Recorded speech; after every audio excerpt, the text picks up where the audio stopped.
Selamat datang di channel Izal Muhtar. Jangan lupa subscribe ya, agar saya bisa lebih semangat lagi dalam membuat kontennya.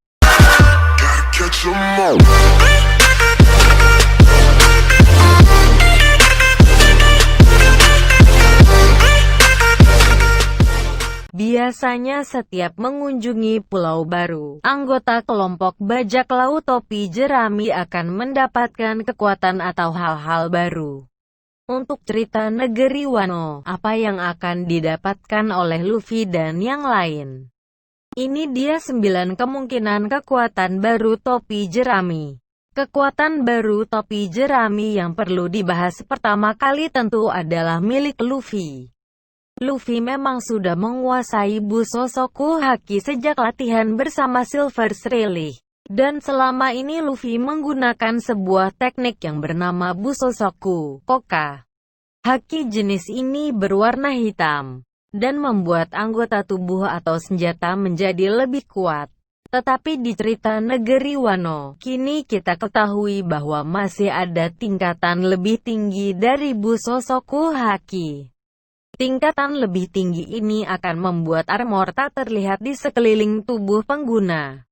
Rayleigh, Sentomaru, hingga kakek Kaio diketahui sudah mencapai tingkatan ini. Dalam cerita melawan Katakuri sebelumnya, kita tahu bahwa Luffy sudah belajar tentang tingkat lanjut Ken Bunsoku Haki yang bisa melihat masa depan. Kini Luffy sepertinya sudah terbiasa menggunakan haki tingkat tinggi tersebut dan bisa memakainya dengan lebih leluasa. Setelah Ken Bunsoku, Luffy sepertinya akan mampu menguasai Busosoku Haki tingkat tinggi seusai pertarungan melawan Kaido. Artinya, tinggal Haosoku Haki tingkat tinggi, jika ada, yang masih belum dikuasai oleh Luffy. Kekuatan baru topi jerami berikutnya adalah milik Zoro, yaitu pedang hitam. Di dunia One Piece ada pedang-pedang berwarna hitam yang disebut dengan Kokuto. Pedang hitam ini dikatakan spesial dan biasanya termasuk pedang-pedang terbaik di dunia. Yoru milik Dracula Mihawk dan Susui milik Zoro adalah contoh dari kelompok pedang hitam tersebut. Di cerita negeri Wano, kita sudah diberikan sedikit petunjuk bahwa pedang hitam awalnya bukanlah pedang hitam. Mereka menjadi pedang hitam melalui proses tertentu.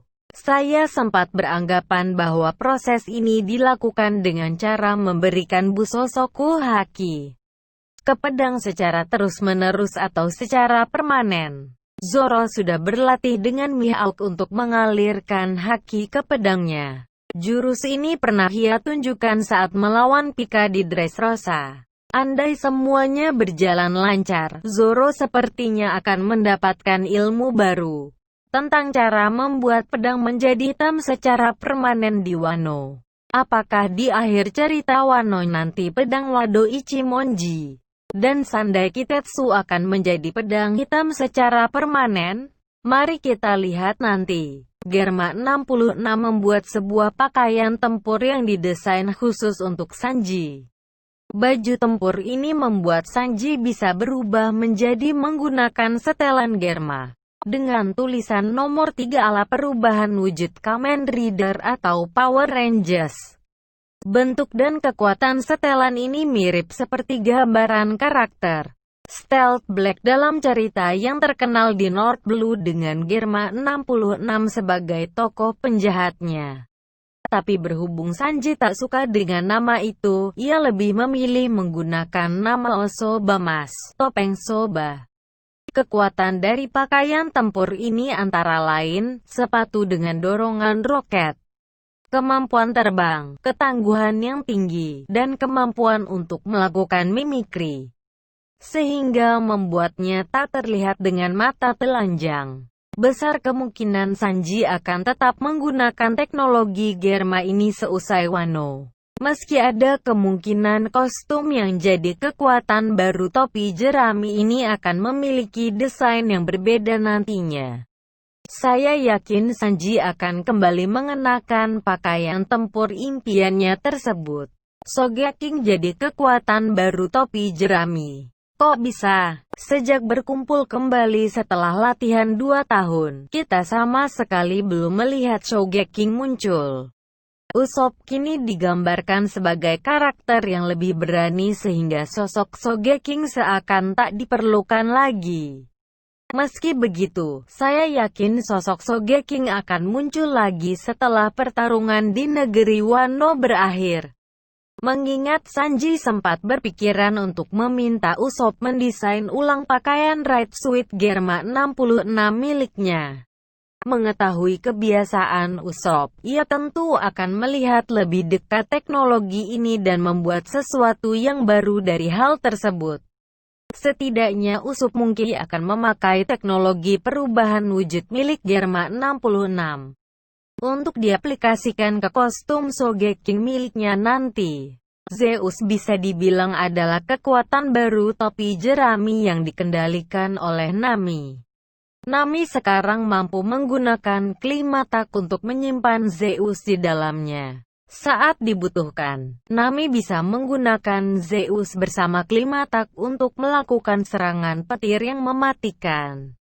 Dari awal kekuatan serangan terbesar Nami memang berasal dari petir. Kehadiran Zeus tentu akan membuat serangan Nami menjadi lebih kuat lagi. Saya merasa bahwa setelah dari Wano, Nami akan bisa secara keseluruhan mengontrol Zeus meski Zeus mempunyai jiwa Big Mom. Bagaimana caranya? Ingat, saat ini Big Mom sedang hilang ingatan. Hal ini kemungkinan membuat beberapa Homie kehilangan kesadaran. Seperti yang terjadi kepada Napoleon. Dengan Zeus berada di genggaman Nami. Ini adalah saat yang paling tepat untuk mengambil alih kontrol Zeus secara keseluruhan. Sebagai satu-satunya pengguna Zoan, Chopper memiliki potensi untuk mendapatkan kekuatan baru topi jerami di Wano. Apalagi dengan kelompok bajak laut Kaido dipenuhi dengan para pengguna kekuatan Zoan. Baik itu pengguna Zoan asli dari buah iblis atau pemakan Smil. Pertarungan melawan Kaido akan menjadi momen yang sangat pas bagi pengguna Zoan di kelompok topi jerami.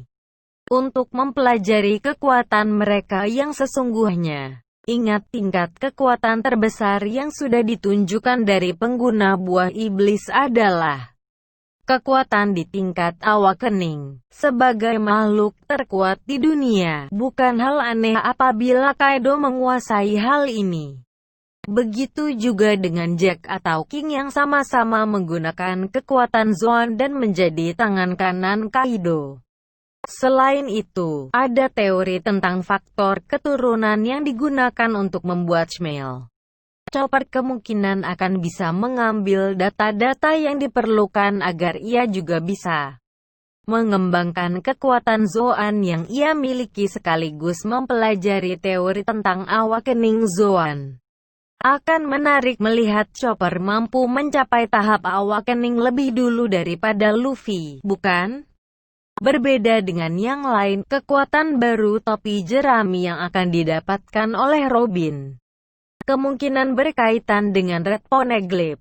Robin dan kelompok topi jerami sudah mendapatkan 2 di antaranya. Satu yang berada di Pulau Zou dan satu lagi berhasil mereka salin dari Red Poneglyph milik Big Mom.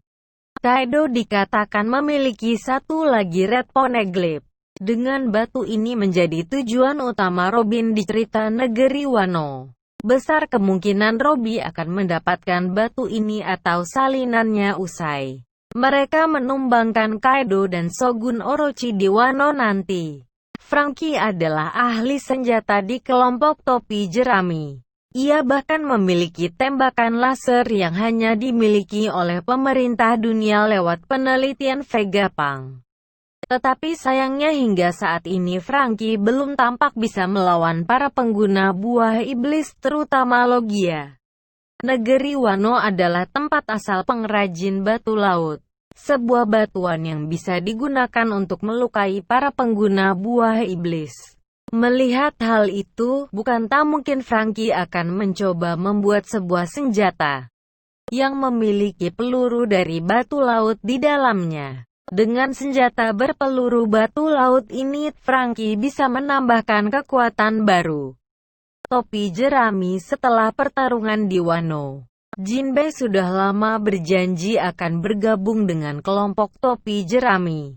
Mengingat Jinbe kini sudah keluar dari bajak laut matahari dan berpisah dari keanggotaan Big Mom, Jinbe bisa kapan saja bergabung dengan Luffy.